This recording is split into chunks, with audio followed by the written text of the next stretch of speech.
Time पे कितना वो था नाम अपने। सबसे पहले मैं आदरणीय कोयल सरकार इस पंडाल में स्वागत करता हूँ और जितने भी शोधार्थी, विद्यार्थी, कला रसिक और जो कला अध्येता यहाँ उपस्थित हुए उन सबका भी मैं अकादमी की तरफ से और जवाहरलाल नेहरू की तरफ से स्वागत करता हूँ। आप सब जानते हैं और हम सबको विदित है कि जो चोइल फैमिली है राजस्थान की, उन्होंने राजस्थान ही नहीं अपितु जो भारत है, पूरा जो भारतवर्ष है हमारा, उसका नाम रोशन किया है, खासकर कला को लेकर। आप एक लंबी फहरिस्त है परिवार के अंदर जिन्होंने इस परंपरा को आगे बढ़ाया है और उसमें सबसे पहले मैं जो आपके पिताश्री उदरणीय कलाकार पीएन चोइल जी का नाम लेना चाहूँगा, जिन्होंने राजस्थान की जो समसामयिक कला थी उसको बिल्कुल एक नई दिशा दी थी। आपकी जो रेखाएं थी उसमें एक अलग चिंतन थी, आपके जो विषय थे वो बिल्कुल ही एकदम अवसाद से ग्रसित किया। इस तरह की जो पीड़ाएं थी मानव की, उन जो कुंठित भावनाएं हैं उनको रेखाओं की चिंतन के जरिए दिखाने की कोशिश की थी और बड़ा ही एक अलग ही उन्होंने तिरछा बसने की कोशिश की थी। उसी परंपरा को आगे बढ़ाते हुए आदरणीय पीएन चोइल जी का जो जन्म है वो 1945 में कोटा में हुआ था और उसके बाद में आपने कला की शिक्षा भी ग्रहण की और आपकी जो पीएचडी है वो 1980 में नाथद्वारा शैली से हुई थी। और आपका जो कला संसार है वो एक अलग ही फैंटेसी और जो तिरछित को लेके जाना जाता है और आपकी जो कला है उसमें मिथक को लेके भी काम किया गया है। जो मैथोलॉजी है इंडिया की उसको रिप्रेजेंट करने की कोशिश की है और आपने जो परंपरागत शैली है राजस्थान की नेचर शैली उसमें नवाचार करते हुए उनकी जो कंपोजिशन स्टाइल है, खासकर उनका जो स्पेस डिवीजन है वो बहुत ही प्यारा है और यहाँ के जो भवन वगैरह है, यहाँ का जो विरासत है उसको अलग तरीके से पोर्ट्रेट करने की कोशिश की है। आपने सर्कला में बहुत से चित्र बनाए जिसमें कृष्ण को लेके और लोगों को भी उन्होंने इतना सिंप्लीफिकेशन किया उनका। ये सब आपकी जो कुवत है वो अलग है और ये आपको बिल्कुल अलग व्यक्तित्व देती है। आपकी देश विदेश सहित अनेकों स्थानों पर प्रदर्शनियाँ हुई है, खासकर Malaysia, Indonesia, Japan, China, USA और आपने लंदन वगैरह वहाँ पर भी विजिट किया और बहुत सी ऐसी कोई जगह नहीं है जहाँ पे आप ना गए होंगे और वहाँ जाके अपना जो कला का जो संसार है उसको रिप्रेजेंट करने की कोशिश ना की होगी। आपको समय समय पर राजस्थान ललित कला अकादमी, आईटेक्स, ऑल इंडिया अवार्ड, केंद्रीय ललित कला अकादमी, इन सब के सहित कलाविद सम्मान से नवाजा जा चुका है और आप निरंतर कला में रहता है और आज भी निरंतर इस उम्र में आने के बाद, इस पड़ाव पर आने के बाद भी निरंतर इंडिया का कोई भी ऐसा अवार्ड नहीं है जो मुझे नहीं मिला और आपकी एकेडमी में, श्रीमती सुजीत कौर चोइल भी इसी अमृतसर और सर ये खास बात है आपका कंट्रीब्यूशन कितना है। और आपकी जो प्रिंट मेकिंग की जो दास्तान है वो भी अपने आप में अलग है, मूलतः पेंटर है, व्यक्तित्व को उम्दा बनाती है। स्कॉलर नहीं, डॉक्टर साहब नहीं है, सर और मेरे डॉक्टर साहब नहीं है। देते हुए सीधा सर से मुखातिब होता हूँ और आज के व्याख्यान कला की जीवन में आवश्यकता एवं महत्व पर प्रकाश डालने के लिए आमंत्रित करता हूँ। नमस्कार। राजेंद्र जी ने मुझे जो है मेरे शब्दों, मेरी वार्ता के साथ में व्याख्यान की जो बात करी उससे मैं काफ़ी डर गया हूँ, क्योंकि व्याख्यान में एक तरफा संवाद होता है और मेरी ये इच्छा थी कि हम आपस में बात करें, कला पर चर्चा करें कि कला क्या है और कला की समस्याएं क्या है, कलाकार किन किन दौर से गुजरता है और क्या उसको वो परेशानियाँ होती है जिनकी वजह से कला सृजन में हमें बहुत दिक्कतें आती हैं। तो मूलतः मैं आपसे क्षमा चाहते हुए एक बात कहूँगा कि थोड़ा सा बोलूँगा कि मेरी कला के बारे में क्या विचार हैं, लेकिन बहुत ज़्यादा नहीं बोलूँगा, व्याख्यान की तरह नहीं बोलूँगा, क्योंकि मैं मूलतः कलाकार हूँ और कला शिक्षक हूँ और कला शिक्षक की और कलाकार की जो समस्या हैं वही मैंने फेस की हैं। मैं विद्वान नहीं हूँ, डॉक्टर की उपाधि तो मजबूरी में लेनी पड़ी थी और मैं आज भी ये महसूस करता हूँ कि ये पीएचडी जो है ये यूजीसी ने हमारे ऊपर थोपी हुई है, क्योंकि हम लोग तो एक्चुअली प्रैक्टिस ओरिएंटेड लोग हैं। हमें पोर्ट्रेट बनाना है, लाइफ स्टडी बनानी है, हमें लैंडस्केप बनाने हैं, हमें पेंटिंग बनानी है, पेंटिंग में तरह तरह, और इसको करने के लिए हमें इतना समय, धैर्य, लगन सब कुछ चाहिए। और उसके बीच में यूजीसी ने डाल दिया पीएचडी। पीएचडी की क्वालिफिकेशन का मैं मूलतः अपने दिल से बहुत विरोधी रहा हूँ। जबकि मेरे खुद को भी करनी पड़ी, और इसलिए करनी पड़ी। और मैं आपको बहुत, आप इसको बेईमानी कहें चाहे ईमानदारी करें, मैं आपके सामने ये बात सहज स्वीकार करता हूँ। मैंने अपनी पीएचडी लंदन से आने के बाद, लंदन में प्रिंट मेकिंग पढ़ने गया था स्लेट कॉलेज में, वहाँ से आने के बाद केवल 6 महीने बैठकर पेंटिंग वेंटिंग सब बंद करके लिख डाली और लिख के सबमिट कर दी बस, और अवार्ड हो गई। अगर शोध जो है उसके साथ में इतनी बदतमीजी हो सकती है हमारे देश में, मुझे एक्चुअली में होनी नहीं चाहिए थी अवार्ड, लेकिन हो गई। क्योंकि चित्रकला के क्षेत्र में उस वक्त भाग्यवश मेरा नाम चालू हो गया था, जगह जगह लोग जानने लगे थे। मैं राष्ट्रीय अकादमी में भी मेंबर था, बन गया बाद में। जगह जगह पुरस्कार मिल गए थे, करीबन 24 पुरस्कार देश के विभिन्न अकादमियों में मिले। उसकी वजह से लोग जानने लगे थे। हो सकता है कि जो मेरे एग्जामिनर रहे हों पीएचडी के, वो मेरे नाम की वजह से वो थीसिस पास कर दी हो, लेकिन मैं आज भी सहज स्वीकार करता हूँ कि मैं स्कॉलर नहीं हूँ, मैं मूलतः चित्रकार हूँ और कला शिक्षक हूँ। अब बात ये आती है कि जीवन में कलाकार बहुत सारी समस्याओं का सामना करना पड़ रहा है। और फिर मुझे ये भी तो लगा था, तो हटा लिया, तो फिर क्या ज़रूरत है या? अच्छा ठीक है, नहीं तो ओवर वो तो नहीं जा रही साउंड ठीक है? ओके ओके, हाँ चलिए। तो देखिए, सबसे पहले हम इस बात के लिए आए कि ये कला मेला जैसे आयोजन क्यों किए जाते हैं। मुझे ध्यान है कि सबसे पहले कला मेला जो है, इसको इनिशिएट किया 2-3 लोगों ने किया था। एक तो GR संतोष थे, दिल्ली में कलाकार थे कश्मीर के, GR संतोष, और एक PT रेड्डी थे हैदराबाद के कलाकार। इन दोनों ने ये बात प्रपोज करी कि हमारे यहाँ पर पूरे देश से कलाकार नेशनल एग्जीबिशन में पार्टिसिपेट करते हैं, लेकिन नेशनल एग्जीबिशन में हमारे पास जो भी स्पेस है रविंद्र भवन में, उसके हिसाब से हम 100, 125, 150 मैक्सिमम पेंटिंग सेलेक्ट करते हैं। और इतनी सारी स्टेट्स हैं, अलग अलग जगह अलग अलग कलाकारों के अलग अलग उनकी अभिव्यक्ति है, उनको मौका नहीं मिलता।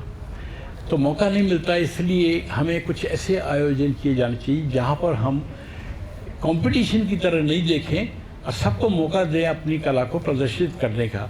और इस तरह से पहला कला मेला जो है, मेरा जहाँ तक ख्याल है 1980 या 81 के आसपास दिल्ली में हुआ था। और उसके बाद में स्टेट एकेडमीज ने भी, ओह आई एम सॉरी, मैं इसको बंद भी किया।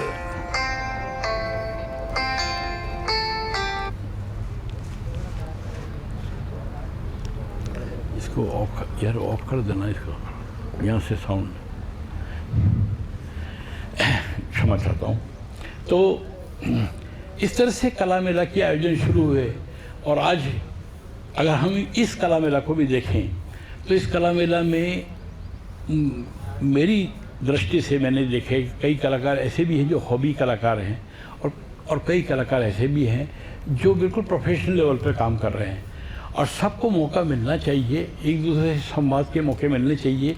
इसलिए ये पहल जो है केंद्रीय अकादमी ने जब की थी तो बहुत अच्छी थी, क्योंकि उस वक्त हम भी बहुत युवा थे, हमें भी मौका मिला।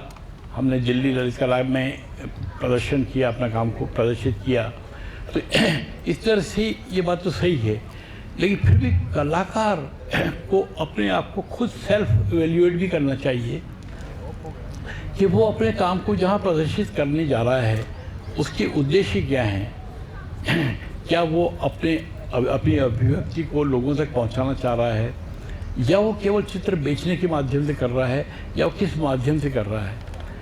तो इन प्रदर्शनों, इस कला मेला जैसे प्रदर्शन जो है देश में कई जगह होते हैं, अभी भी होते हैं, दिल्ली, बम्बई, छोटे शहरों में जहाँ जहाँ भी अकादमियाँ हैं उन सब शहरों में हो रहे हैं। लेकिन मैं ये व्यक्तिगत रूप से अनुभव करता हूँ कि पार्टिसिपेशन करने के समय आपके काफ़ी लोगों से वार्ता होती है, मुलाकातें होती है, आपको सीखने को भी मिलता है। लेकिन सबसे बड़ी चीज़ ये है कि आपको सीखने की कोशिश करनी चाहिए जो उस दौर में है कि जो अपने आप को अप्राइज कर रहे हैं, जो प्रोफेशनल आर्टिस्ट बन चुके हैं, जो एग्जिबिट कर रहे हैं, वो तो ठीक है, लेकिन कुछ उन युवा कलाकारों को जो अभी उस पथ पर चल रहे हैं, उनको कम से कम ये देखना चाहिए कि मैं कहाँ से क्या पा सकता हूँ, क्योंकि क्लासरूम में एक बहुत लिमिटेड फॉर्म में होते हैं। और हमारे यहाँ एक दुर्भाग्य जरूर रहा है, मैं विशिष्ट किसी यूनिवर्सिटी की बात नहीं करता या कॉलेज की बात नहीं करता, लेकिन बचपन से ही जब हम स्कूल में भर्ती होते हैं तभी से मैंने महसूस किया टीचर आते हैं क्लास में टीचर आने के बाद में बोर्ड के ऊपर एक तिरंगा बना दिया या एक बैंगन बना दिया, एक झोंपड़ी बना दी, उसमें से रास्ता निकाल दिया या नदी निकाल दी उसके पास से, तिकोने तिकोने पहाड़ बना दिए कि भाई बनाओ, और मास्टर साहब वहाँ से गए और पास में दूसरे मास्टर साहब गप्पे मार रहे हैं। ये जो दृश्य है ये बाय एंड लार्ज पूरे देश में चला आ रहा है, कोई डिनाई नहीं करेगा, क्योंकि आप सब ने अनुभव किया होगा। समस्या ये है कि कला क्या अनुकृति की चीज़ है? क्या अनुकृति से कला आएगी? अब देखिए, बच्चे को या आप एक्सपेक्ट करोगे अनुकृति करे। एक बच्चा जो है घर से निकला और उसके पड़ोस में जो कोई था जो उससे बड़ा जेलस है, आपस में बच्चे खेलते लड़ते हैं, उसने उठा के उसकी एक थप्पड़ मार दिया या उसकी कमीज फाड़ दी, और बच्चा तो बिल्कुल ऑफ मूड में है और वो यहाँ पर आया। और हम सब जानते हैं कि कला अभिव्यक्ति की चीज़ है, अभिव्यक्ति का माध्यम है। वो बच्चा स्कूल में आया, उसको टीचर कहता है कि गुलाब का फूल बनाओ, सारी क्लास बोर्ड पे उन्होंने गुलाब का फूल बना रहे हैं। वो बच्चा जो है उसमें काला रंग भर देता है क्योंकि गुस्से में है। उस बच्चे को डांट पड़ती है कि गुलाब काला होता है, गुलाब नाम है, गुलाबी होता है। तो कहते साहब मुझे तो काला ही, अब वो बोलेगा नहीं, मार खा लेगा बेचारा, और क्या करेगा, पीट लो उसको। पर आपने उसकी अभिव्यक्ति की को तो समझा ही नहीं। और इसके ऊपर बच्चों की चित्रकला के ऊपर, कला शिक्षा के ऊपर जितना विदेशों में काम हुआ है, हमारा दुर्भाग्य है हमारे देश में अंग्रेजों ने शुरू करी थी ये आर्ट एजुकेशन। ये ध्यान रखिए आप कि 8वीं क्लास तक हमारे यहाँ पहले चित्रकला हुआ करती थी। ये अंग्रेजों के समय से चालू हुई और पहली जो गवर्नमेंट आई जवाहरलाल नेहरू वगैरह की, तब तक भी ये चलता रहा। पर उसी के बाद, उसी के समय में टेन्योर में धीरे धीरे इसका रूप बदलने लगा। अब देखिए कि कला शिक्षा कोई नहीं ठीक है, नहीं ठीक है क्योंकि गर्म सर्द हो रहा है ना। कला शिक्षा जो है उसके लिए विदेशों के अंदर इतने ज़्यादा प्रयोग किए गए हैं, ख़ास तौर से बच्चों को अगर हम देखें तो एक तो एज होती है इन्फेंट एज, जहाँ बच्चा बिल्कुल चलना सीख रहा है और उसकी बॉडी का बैलेंस भी नहीं होता है, यानी कि मॉन्टेसरी और पहली क्लास।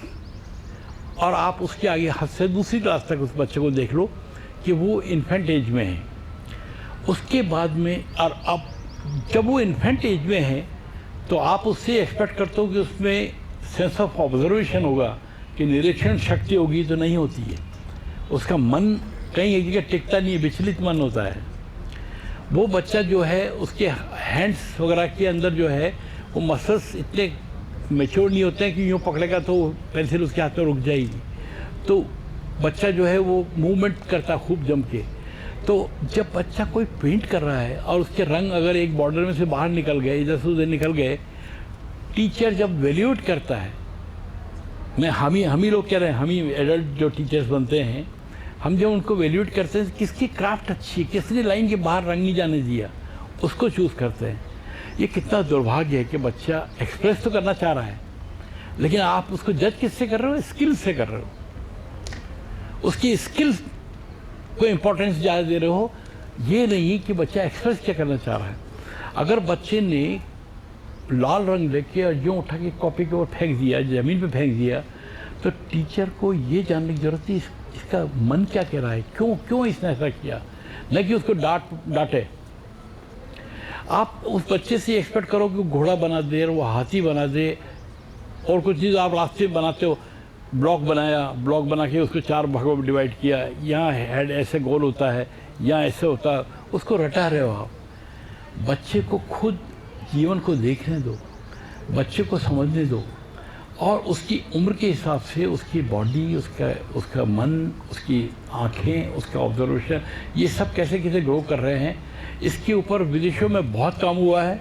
हार्बर्ट रीड ने आर्ट थ्रू एजेस लिखी किताब, उसके अंदर आपको ये सब चीज़ें खूब आराम से मिल जाएंगी। तो वहाँ मोंटेसरी के बच्चों के साथ में जो उनको इतनी फ्रीडम दी जाती है कि वो मर्जी आए जो करें। पेंट करते करते बच्चा कोई नाचने लग गया तो नाचने दो, पूरी फ्रीडम है। शोर मचाने दो, क्योंकि ये उसकी एज है। आप उसको मिलिट्री रूल उसके ऊपर मत थोपो। फिर जब उससे बड़ा हो जाता है, आप देखिए कि बच्चा जो है इन्फेंट एज के बाद में वो क्या है कि ऑब्जर्व करने लगता है कि ये मेरा अंकल हैं, ये मेरे टीचर हैं, उनके चेहरों से वो उनको पहचानता है, उनके कपड़ों से उनको पहचानता है। तो जब ऑब्जर्वेशन बढ़ता है तो बच्चे की मसल्स भी उस ऑब्जर्वेशन के साथ साथ काम करने लगते हैं। वो जो करता है, जो भी पेंट करता है, वो केयरफुली करने लगता है। और फिर जब और बड़ा होता है तब उसमें इंटेलेक्ट पैदा होता है कि वो इंटेलेक्ट जो है वो उसको हेल्प करता है, उसकी मेमोरी शार्प हो जाती है, वो इंटेलेक्चुअल होता जाता है। और उसके बाद में फिर जो है लास्ट मोमेंट जब आता है, जब वो थोड़ा सा, जब उसका सेंस ऑफ ऑब्जर्वेशन हो गया, जब उसमें इमेजिनिटी फैकल्टीज डेवलप हो गई, जब उसमें ऑब्जर्वेशन फैकल्टीज डेवलप हो गई, जब उसके मसल्स थोड़े थोड़े बिल्कुल कंट्रोल में आने लग गए, फिर जो है उसमें क्रिएटिव इंस्टिंक्ट्स आती हैं कि ऐसा तो मैंने देखा, अब कुछ नए ढंग का देखूं कि भाई ये ऐसा गाना तो मैंने सुना है, अब कोई नए ढंग से गाना गाऊं, ऐसी एक्टिंग तो मैंने देखी, अब नए ढंग से एक्टिंग करूं। और जब मैं कला की बात कर रहा हूं तो मैं केवल चित्रकला की बात नहीं करूं। हम चित्रकला है, संगीत कला है, नृत्य कला है, नाट्य कला है, सारी कलाओं की सारी फैकल्टी जो है वो ह्यूमन पर्सनैलिटी के डेवलपमेंट में बहुत मदद करती हैं।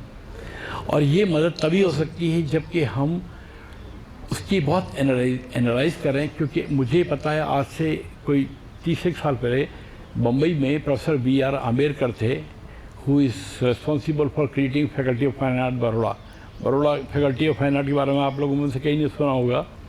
2 ही आदमी थे बड़ौदा फैकल्टी को बनाने में, एक तो N.S. बेंद्रे थे और एक ये B.R. आम्बेडकर थे। आम्बेडकर वॉज स्कॉलर, उन्होंने आर्ट हिस्ट्री डिपार्टमेंट को डेवलप करवाया और बेंद्रे ने पेंटिंग डिपार्टमेंट को डेवलप करवाया। इस तरह से वो हुआ था। B.R. आम्बेडकर ने सबसे पहले एक पहल रखी थी कि इंडिया में स्कूल टीचर्स को कैसे पढ़ाएं, क्या नहीं पढ़ाएं, इसके ऊपर उन्होंने 8 टीचर्स सीक्वेंशियल कैंप किए थे। कम से कम 10 से 12 कैंप उन्होंने किए हैं। और राजस्थान में भी उदयपुर में फिर फादर ने उनको बुलवा के और यहाँ कैंप करवाया था। हमारे विद्यासागर उपाध्याय उसमें कैंप में भी थे। ऐसे कई टीचर्स को कि what to teach, how to teach age पर the age of a child, और वो सारे एनालाइज करके वो किया था। तो कुल मिलाकर बात यह है कि हमारे यहाँ इस बात की बड़ी सख्त आवश्यकता है। एक तो स्कूल में कला शिक्षा हो, जिसके बारे में हमारी सरकारें बहुत उदासीन हैं। मैं सरकारें बोल रहा हूँ, खाली राजस्थान की सरकार नहीं, पूरे देश की सरकारें उदासीन हैं। उनको लगता है कला ये क्या भांड बनाना है, क्या ये कला क्या है, हमारे को बाजार के साइन बोर्ड पेंटर बनाना है क्या। जो कन्फ्यूजन हमारे यहाँ डिज़ाइन को लेकर आम आदमी में है, वो हमारे सारे, चाहे ब्यूरोक्रेट्स हों, चाहे हमारे ये पॉलिटिशियंस हो, सबको है कि डिज़ाइन का मतलब फूल पत्ते की डिज़ाइन, जो आपके कपड़ों के ऊपर और इनके ऊपर डिज़ाइन बनाई या मारने, ये डिज़ाइन होती है। डिज़ाइन के बिना न पेंटिंग है, डिज़ाइन के बिना न थिएटर है, डिज़ाइन के बिना न म्यूज़िक है, डिज़ाइन के बिना न आर्किटेक्चर है। डिज़ाइन तो बेस है। इसलिए डिज़ाइन के प्रति अवेयरनेस हमारे यहाँ नहीं है। मैं मकान बना रहा हूँ तो देख, अरे यार उसके मकान में वो जो खिड़की बनाई है वैसी खिड़की अपने भी बनानी है।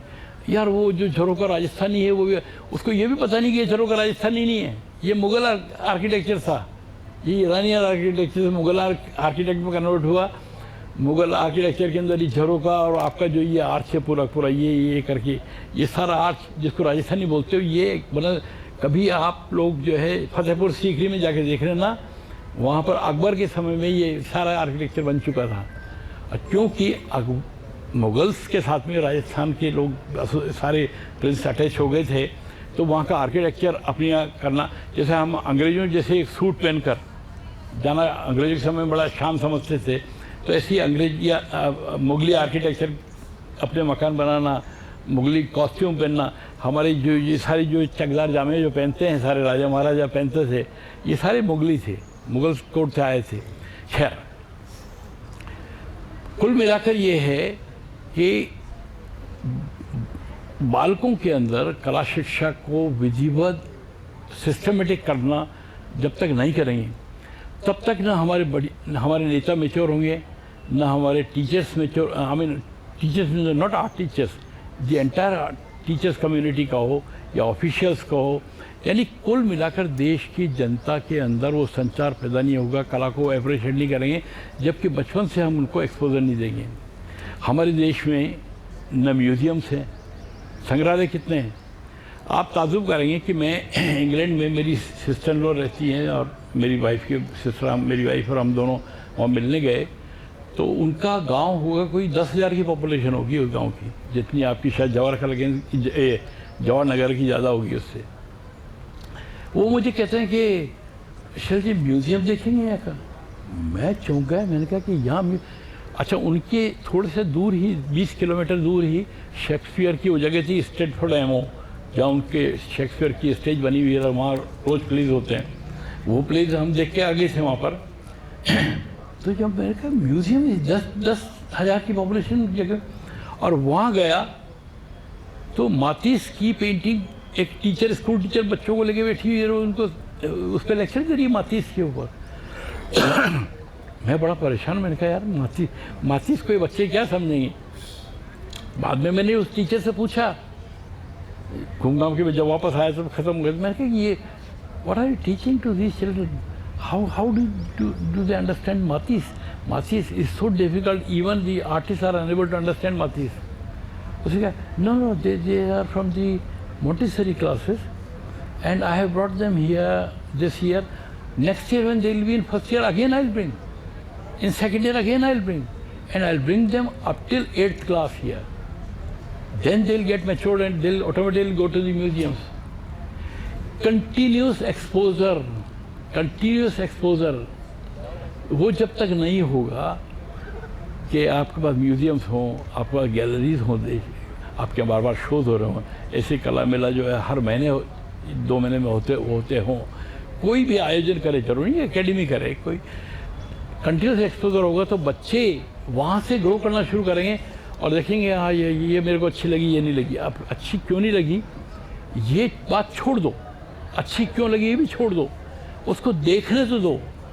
देखते देखते देखते देखते देखते वो अपने आप लाइकिंग से उसकी बनने लग जाएंगी, किस तरह की लाइकिंग करता है, पसंद करता है, किसी की नहीं करता है। तो ये बहुत ज़रूरी है कि हम सब मिलकर जब भी मौका मिले, हमारे बीच में कोई ऐसे सरकारी लोग बैठे हों तो कम से कम कला शिक्षा की बात तो करें कि भाई इसको भी तवज्जो दे दो। आप लोग कल को MA करके जब निकलोगे तब टीचर्स भी बनोगे, टीचर बनोगे, जगह कहाँ है, वहाँ तो है ही नहीं, आपको मौका ही नहीं मिलेगा बच्चों को पढ़ाने का। और दूसरी बात ये कि टीचर्स की यहाँ वो कर लें, उसके बाद में फिर then there should be a teachers program के एज पर एज डिफरेंस के साथ साथ में कैसे सिस्टमेटिक उस एजुकेशन को करें कि बच्चा ज़्यादा से ज़्यादा रिसीव करे। ये एक मूल बात है हमारे देश के अंदर जिससे हम बहुत परेशान हैं, और हमारी आर्ट एक्सपोजर नहीं होने की वजह से बड़े से बड़े लोग बन जाते हैं, आर्ट खरीदते हैं, लेकिन वो आर्ट इसलिए नहीं खरीदते हैं कि उनको वो आर्ट पसंद है, वो इसलिए खरीदते हैं इसका नाम बड़ा सुना है, इसकी कीमत भी ठीक ठाक है, आई कैन बाई। आज आपने सुना होगा, पूरे अखबार पढ़ा होगा कि हुसैन की 173 करोड़ की एक पेंटिंग बिकी है। अब ये आकर्षित कर रही है, अरे अब तो सोने से ज़्यादा आर्ट खरीदूँ मैं। तो ये बिना इच्छा के, बिना प्रेम के, बिना उसके अफेक्शन के कि आर्ट मेरे यहाँ होनी चाहिए, वो उसको सोने की तरह खरीद रहे हैं, उससे भी कोई फर्क नहीं पड़ जाएगा। कला जो है हमारे जीवन के अंदर क्या क्या कर सकती है। सबसे पहली बात ये, कला रचने वाला भी और कला देखने वाला भी, दोनों को बहुत खुशी मिलती है। जो प्लेजर मिलता है आर्ट देखते हो, चाहे आप पेंटिंग देख रहे हैं, चाहे आप डांस देख रहे हैं, चाहे आप ड्रामा देख रहे हैं, चाहे आप पोइट्री सुन रहे हैं, आप म्यूज़िक सुन रहे हैं, सब में आपको आनंद आता है। और अगर कला आनंद दे रही है तो इसका मतलब जीवन के अंदर एक बहुत ज़रूरी वो चीज़ है। फिर कम्युनिकेट करती है, समय के साथ कम्युनिकेट करती है। जब इंसान जंगल में रहता था तो उसने अपनी गुफाओं के अंदर चित्र बना दिए। वो चित्रकार नहीं था, लेकिन उसने अपनी बात कही थी, अपनी अभिव्यक्ति कही थी कि मैं जब इस जानवर को मारने जा रहा था, इस जानवर ने मेरे ऊपर कैसे अटैक कर दिया, या मैंने कैसा भाला इसके वो मारा, कहाँ से मारा, इस तरह के उसने चित्र वहाँ पर बना दिए। तो art is the means of expression, और एक्सप्रेशन के लिए हमको स्किल थोड़ी डेवलप करनी पड़ती है। जो लकी होते हैं वो स्किल डेवलप कर लेते हैं और वो एक्सप्रेस कर पाते हैं। लेकिन ऐसा कोई इंसान पैदा नहीं हुआ धरती के ऊपर जिसमें जो है जो कलाकार नहीं हो, क्योंकि उसके अंदर कलाकार होता है तभी वो कला को अप्रिशिएट कर पाता है। मेरे सामने एक कोई मिमिक्री कर रहा है आर्टिस्ट, मान लो कोई फिल्म एक्टर राजकुमार की नकल कर रहा है, मैं वहाँ हंस रहा हूँ ज़रूर, लेकिन जब राजकुमार को मैं देखता हूँ तो मुझे ज़्यादा प्लेजर मिलता है। तो बात यह है कि आप अपनी एप्रिसिएशन की टेंडेंसीज को भी कैसे धीरे डेवलप करेंगे, वो तभी है जबकि हमारे सामने उस तरह के मौके मिले। तो कला सबसे पहले प्लेजर देती है, कला हमको कम्युनिकेशन का मौका देती है, कला हमको जोड़ती है, कला हमारी पूरी संस्कृति, पूरे इतिहास को कंटिन्यूशन में बांधती है, और कला से हम दूर दूर की स्थितियों को, वहाँ के लोगों को, उनके कॉस्ट्यूम्स को, उनका बिहेवियर को, उनको फूड को, सब चीज़ों को कला के द्वारा समझ लेते हैं। तो कला जीवन के अंदर बहुत आवश्यक एक टेंडेंसी है जो हर इंसान में होती है। हर इंसान अपनी बात कहना चाहता है और कला के द्वारा करता है। अब हमारी ये रिस्पॉन्सिबिलिटी है सीनियर्स की कि हम कैसे वो रास्ते खोलने में अपना योगदान दें कि कला का ज़्यादा से ज़्यादा प्रसार हो और कला को महत्ता मिले। धन्यवाद। आप प्रश्न पूछ सकते हैं। जिस किसी की भी कोई भी बात सर से करनी हो, सहज भाव, यहाँ कोई भी किसी भी तरह की कोई स्टेज या कुछ नहीं, आप सहज, हाँ बिल्कुल बिल्कुल आप पूछ सकते हैं। सर बहुत सहज है, मैंने कई बार सर के साथ आऊँ कई जगह, बिल्कुल ये आपके प्रश्नों का उत्तर देंगे। बिल्कुल सब इंटेलिजेंट सब इंटेलिजेंट। हेलो, प्रणाम साहब। आप ज्ञान में गुरु समान हैं और उम्र में भी पिता समान है। तो मेरा सवाल तो नहीं है, आपकी बातों को सुनकर ऐसा लगा जैसे कि सच में आज कोई कलाकार अपना अनुभव शेयर करता है, वरना ज़्यादातर समाज में ऐसा लगता है जैसे कि कुछ किताबों के कोर्स ले आते हैं, कॉमेंट्री कर देते हैं, ये असली है, ये नकली है, ये अच्छा है, ये बुरा है, या प्रभावित हो रहे हैं।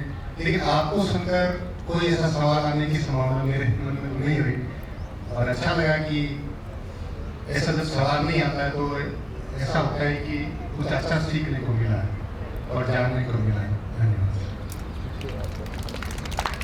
अच्छी बात है। Thank you.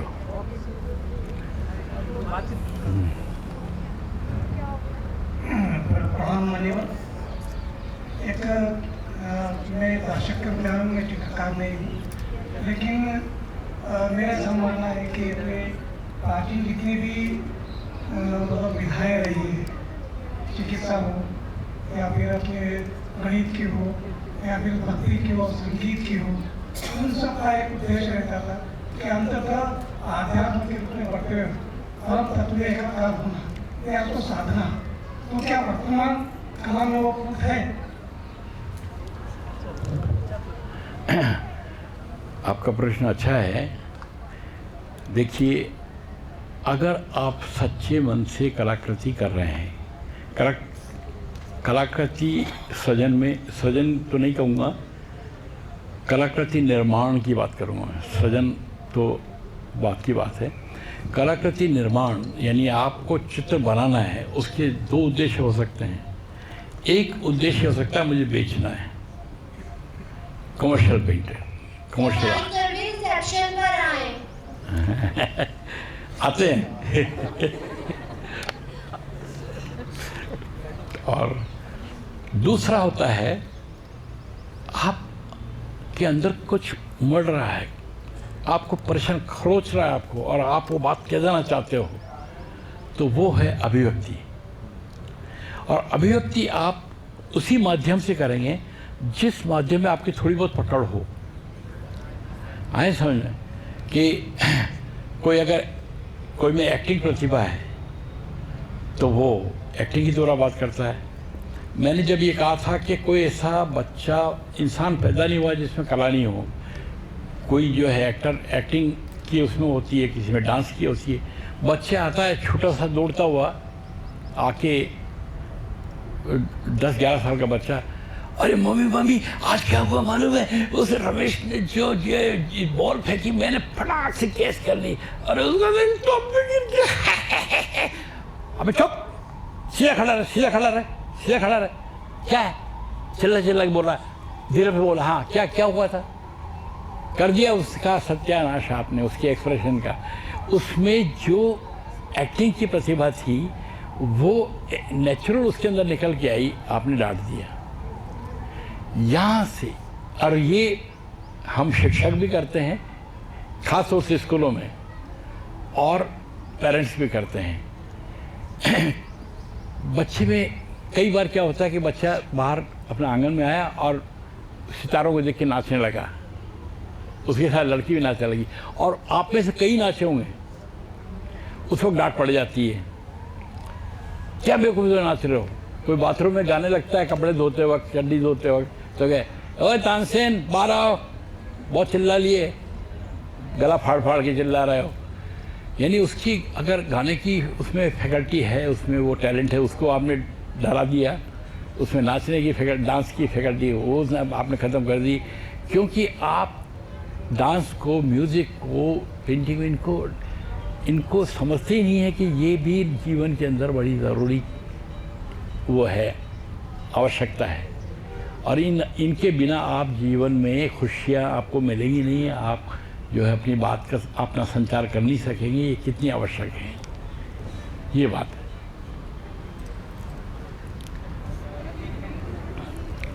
मेरे थोड़े आंसर लंबे हो जाते हैं, हो जाते हैं आंसर तो लंबे हो जाते हैं, प्रश्न छोटे होते हैं।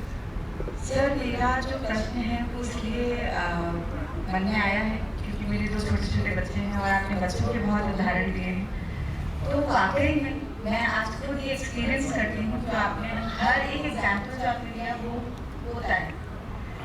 पर सवाल मेरा ये है, आज हम हैं, हमारे साथ भी वही हुआ कि वही लाइन के अंदर ही कलर करना है, बाहर नहीं करना है, वो गलत है। और जब हम बड़े हो जाते हैं तब हमें कहा जाता है एक्सप्रेस करिए, आप अपने आप निकाल के लाइए, उसको तो हाथ चला गया, बचपन में ही चला गया। अब आज के जो युवा कलाकार जो हम लोग बात करते हैं, स्ट्रगल कर रहे हैं, कॉपी कर रहे हैं, वो इसलिए ही कर रहे हैं कि वो बचपन में जो है वो खत्म कर दिया गया है।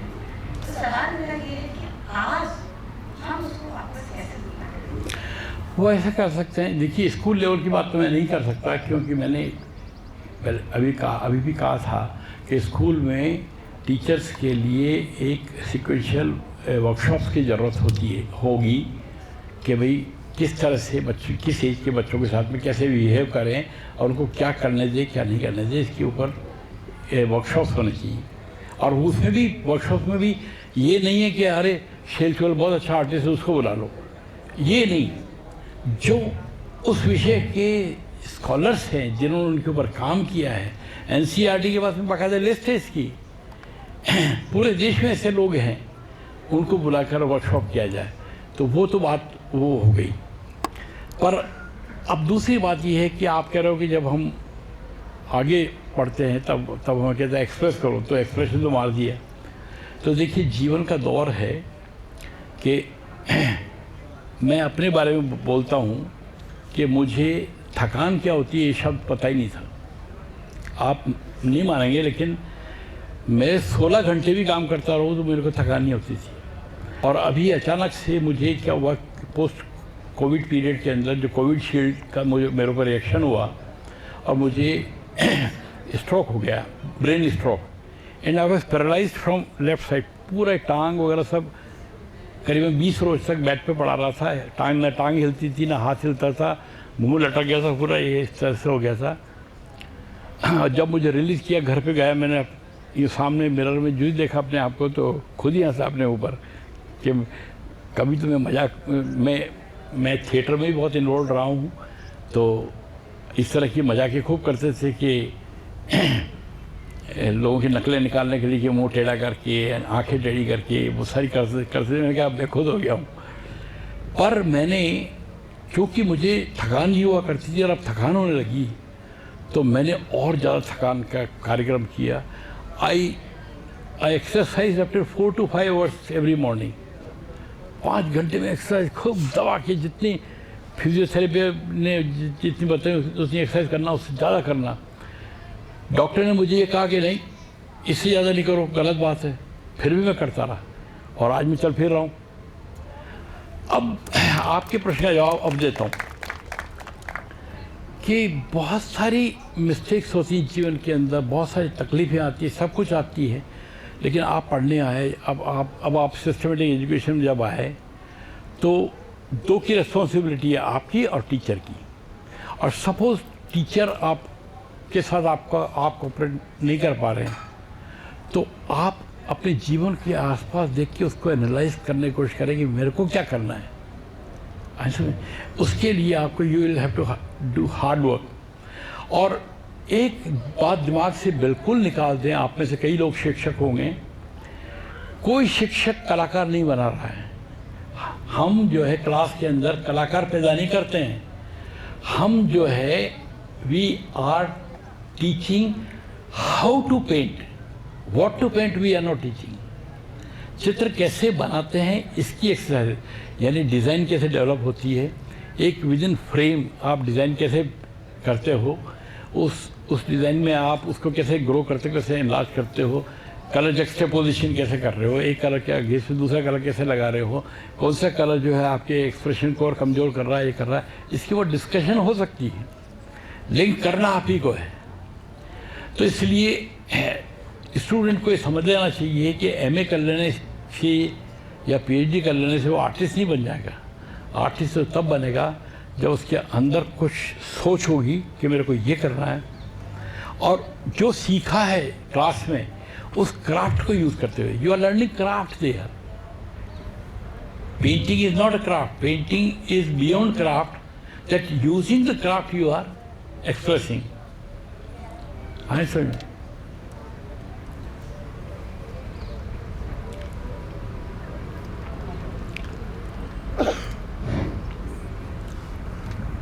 Good afternoon sir. आज मैं यहाँ इसीलिए आई थी क्योंकि आज वर्ल्ड पोएट्री डे है, तो मैंने सोचा इसी बहाने आर्ट को एक्सप्लोर करने थोड़ा आ जाए। तो मेरा सवाल ये था कि आपकी नज़र में जितने भी आर्ट के फॉर्म्स हैं या मीडियम्स हैं, जैसे सिनेमा, मतलब एक्टिंग, पोएट्री, पेंटिंग, इनमें से सबसे ज़्यादा स्ट्रॉन्ग मीडियम कौन सा है जिससे लोग सबसे जल्दी कनेक्ट करते हैं, सबसे ज़्यादा कनेक्ट करते हैं? देखिए, ये बड़ा अत्याचार होगा किसी भी कला को सबसे बढ़िया और दूसरी कला को छोटा कहना, क्योंकि बहुत सारे कारण हैं। अब जैसे एक मीडियम जो है बहुत महंगा मीडियम है, फिल्म मेकिंग, उसके बाद में थिएटर भी उतना ही महंगा मीडियम है, उसके बाद में है लेकिन फिर भी महंगा मीडियम है। और चित्रकला को अगर मैं कंपेयर करूं पोइट्री से, तो पोइट्री में आपका खर्चा नहीं होता, लेकिन इसमें खर्चा होता है इसमें।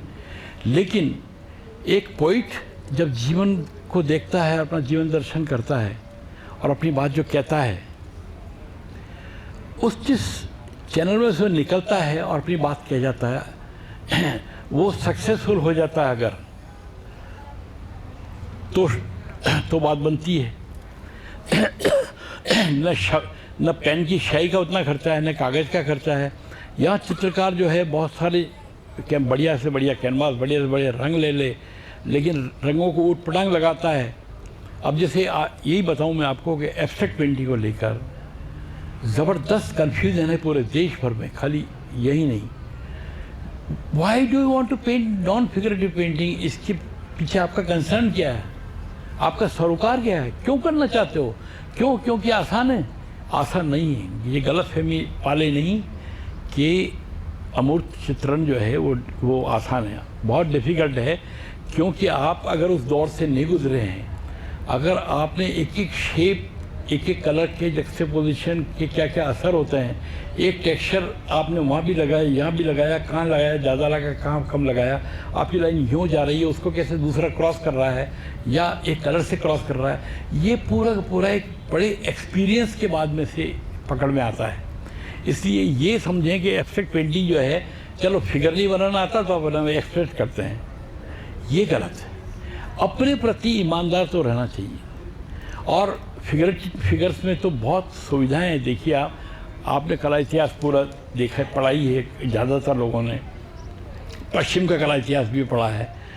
आप देखिए एक तरफ मिकलांजेलो से नीचे उतरते हुए चलते आप दावीद और इन तक आ जाएं, सारे अर्लियर लैंडस्केप पेंटर्स जो थे बारबीज़ा स्कूल वाले, उनके मुकाबले में अगर हम पिकासो को उठाएं, पिकासो की मैंने ऐसी भी पेंटिंग देखी स्पेन के म्यूज़ियम, बार्सिलोना म्यूज़ियम में, मैं देखकर ताज्जुब कर गया।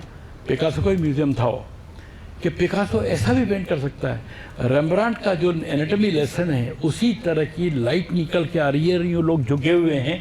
और अनफॉर्चुनेटली वो पेंटिंग मैंने किसी किताब में कभी नहीं देखी। बड़ी पेंटिंग थी, करीबन 8 फीट बाई 6 फीट की पेंटिंग थी। वो आदमी उतना यूरोपियन एक्लेक्टिसिज्म, मैं इसको रियलिज्म वर्ड नहीं यूज़ कर रहा हूँ, क्योंकि आई डोंट बिलीव कि the painting European paintings are realistic paintings. इसके ऊपर भी मैं बोलना ज़रूर चाहूँगा। तो वो उस तरह की यूरोपियन एक्लेक्टिसिज्म के काम करते करते पिकासो जब 1905 के अंदर जब अपने स्टिल लाइफ को तोड़ता है और एक ग्लास है, उसका ऊपर का गोला जो है उसको ऊपर से भी देखता है कि यहाँ से कैसा दिख रहा है, यहाँ से भी देखता है कि कैसा दिख रहा है तिरछा, यहाँ से भी देखता है, फ्रंट से भी देखता है, और उनको एक के ऊपर जमा देता है और डिज़ाइन करता है। And this very glass starts having the boundaries in abstraction. वो टूटने लगता है इधर से उधर, उसकी एब्स्ट्रक्शन क्रिएट होने लगती है। तो इस तरह से एब्स्ट्रक्शन हमारी लाइफ में है।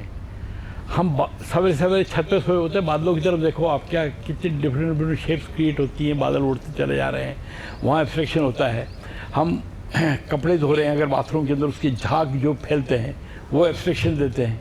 लेकिन पेंटर जब एब्स्ट्रक्शन की बात करते हो तो ये एब्स्ट्रक्शन लाइफ में है, ये तो समझ में आता है, लेकिन उसमें ऑर्गेनाइजेशन है, डिज़ाइन है, और जब तक आप उस डिज़ाइन के दौर में से नहीं गुजरेंगे तब तक एब्स्ट्रक्शन के कन्फ्यूजन बने रहेंगे। इसलिए एब्स्ट्रक्शन को बिना एक्सपीरियंस किए हुए, और बल्कि अगर 3-4 दोस्त हैं सब एब्स्ट्रक्शन करते तो आपस में सबको डिस्कशन करना चाहिए, बिना ही चिंता करे हुए कि मेरा दोस्त नाराज़ हो जाएगा।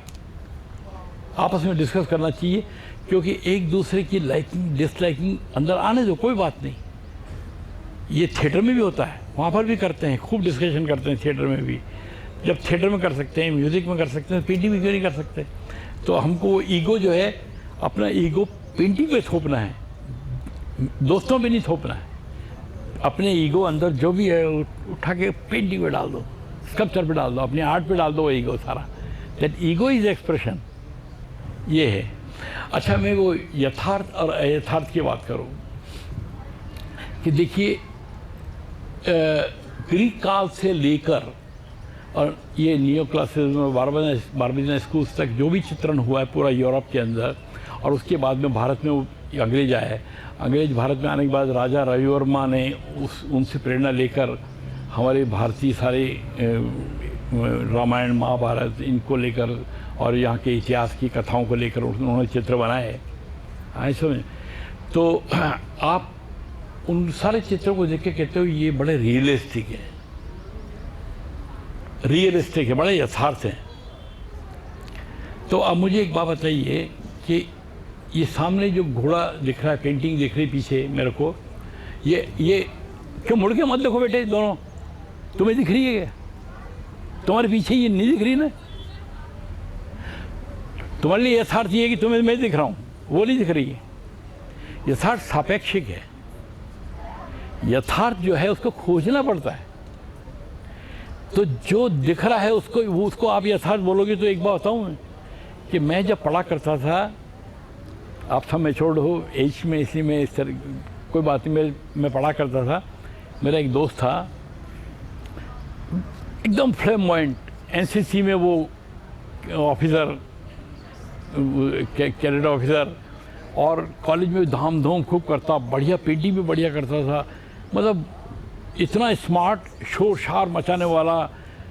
नए बच्चे आए तो उनकी परेड ले लेगा, ये कर लेगा, सब जानते हैं। हर ये प्रबंधन का मतलब ये आंधी होता है कि ये प्रबंधन, नाम भी उसका प्रबंधन था। उस प्रबंधन को उसकी कई लड़कियां उससे दोस्ती करना चाहती थी उस टाइम पे। तो वैसे ही एक बार एक इंग्लिश लिटरेरी सोसाइटी की मीटिंग में बैठे थे, तो एक लड़की कहने लगी, सर प्रबंधन इज़ वेरी स्मार्ट। मैंने कहा कि कभी उसको तैरते हुए देख लेना, ये नहाते हुए देख लेना। अब क्या होता है कि ये जब बच्चा था प्रबंधन, तब बच्चा था जो ऊपर छत पे पतंग लेने दौड़ा, और वो जो सीढ़ी में लास्ट सीढ़ी क्रॉस करके वहाँ एक छोटा सा वो बना रहता है ना, आकाशिया बोलते हैं उसको, उस पर चढ़ा होकर वहाँ से नीचे गिर गया। He was just 6 years old। नीचे पानी का भगोना चढ़ा हुआ था बड़ा, उसमें पानी गर्म हो रहा था, सर्दी थी, वो सीधा भगोने में गिरा।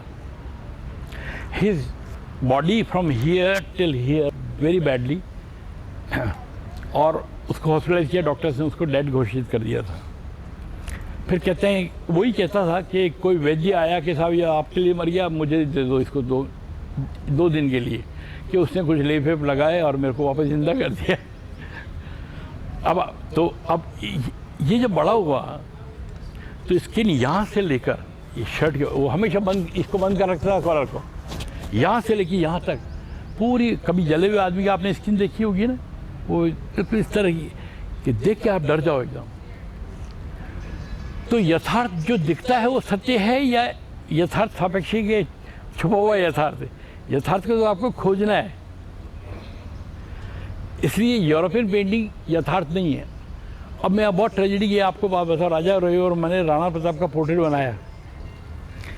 उदयपुर में एक म्यूज़ियम बना हुआ है, और राणा प्रताप का प्रताप स्मारक करके वहाँ म्यूज़ियम भी बना हुआ है। उसमें वो लोग चाहते थे फादर से पूरे राणाओं की डायनेस्टी की painting banana, 6 feet by 4 feet के पोर्ट्रेट्स बनाने थे। तो उदय सिंह का पोर्ट्रेट बनाना था, तो वहाँ की कमेटी कहती है कि साहब राणा प्रताप की जैसा हेलमेट लगाओ। उदय सिंह ने उदयपुर बसाया था, तो राणा था वैसा हेलमेट लगाओ। फादर ने कहा कि न तो इनके लगाऊंगा न राणा प्रताप के लगाऊंगा। ये हेलमेट इंडियन है ही नहीं। हेलमेट जो है ये सबसे पहले इसमें अपने ये जो आपकी जो रोम की रानी थी जिसने कुस्तुनतुनिया बनाया था ना, कॉन्स्टेंटिनोपल, टर्की के पास में ऑटोमन डायनेस्टी थी। ऑटोमन डायनेस्टी ने सबसे पहले जो है वहाँ हेलमेट यूज़ करना शुरू किया था लड़ाई में। वहाँ से वो बाबर के साथ में वो हेलमेट यहाँ बनाया। तो फादर ने कहा कि जिनके अगेंस्ट में लड़ रहा है उनका कॉस्ट्यूम क्यों पहनाऊँ, नहीं पहनूंगा मैं। पर राजा रोहरा ने पहनाया था। और हम में से 90% लोग देश के अंदर प्रताप को उस हेलमेट से और उस बख्तर से, जिरब अख्तर से पहचानते हैं। वो जिरब अख्तर भी वहाँ का ईरानियन है और उसका हेलमेट भी ईरानियन है। तो यथार्थ की जब हम बात करते हैं तो राजा रविवर्मा ने कोई सीता जी को घुसते हुए तो नहीं देखा था, रावण को किडनैप करते हुए तो नहीं देखा था। उसने यूरोपियन पेंटिंग की स्टडी करी, यूरोपियन उसको सारी एनाटॉमी और ह्यूमन फिगर के प्रोपोर्शंस वगैरह उसने सीख लिए, उस स्टाइल में काम किया। तो अगर कोई आज जो है ब्राक की स्टाइल में, पिकासो की स्टाइल में अगर किसी का पोर्ट्रेट बना रहा है तो क्या हो गया, वो बना सकता है, क्योंकि आर्ट तो अब यूनिवर्सल हो चुकी है पूरी दुनिया के अंदर। पर यथार्थ और अयथार्थ में ये फ़र्क है कि यथार्थ का मतलब जो दिखता है वही सत्य नहीं। बहुत खूबसूरत दिखने वाला हीरो महान गुंडा भी हो सकता है, अपनी प्रकृति का, नेचर का, आपको धोखा दे सकता है। बहुत पैसे वाला सेठ जो है आपको पैसे के लिए तरसा भी सकता है। तो यथार्थ जो है वो ढूंढना पड़ता है। यथार्थ दिखता है वो यथार्थ नहीं है, वो मिथ्या है, भ्रम है। आज का जो सेशन है हमारा कला के जीवन में आवश्यकता एवं महत्व, उस पर सर ने कला के क्रमिक विकास से लेकर बालिका की जो विभिन्न अवस्थाएं हैं, किरण कांटे से लेके और जब एडल्ट हो जाता है उस दरमियान, और उसके अलावा आपकी जो यात्रा वृत्तांत है, आपके जो अनुभव है, आपने जो जिया है, जो कोटे किया है, उन सब के बार पर इस रूप में गूंथा है कि मुझे नहीं लगता कि किसी भी श्रोता को या किसी भी कलाकार को जो सर ने कहना चाहा है वो अपने मन में बुना नहीं होगा। और ये बहुत खूबसूरती से आपने इस ताने वाले को बुना, तो मैं आपका धन्यवाद करता हूँ सर। और अब अकादमी और जवाहर लाल नेहरू की तरफ से आदरणीय श्री विनय शर्मा जी से अनुरोध करता हूँ कि वो धन्यवाद ज्ञापित करें। हमसे एक भूल हो गई थी। मैं ये सोचता था कि सर की तबीयत ठीक नहीं है, क्यों तकलीफ दें, क्यों वो, पर आज की जीवटता को आज जब हमने देखा, ये जीवटता हम सब में होनी चाहिए। थकान नहीं होना, मानसिक बीमारी है, शारीरिक नहीं होती, ये आपने आज हमें बताया।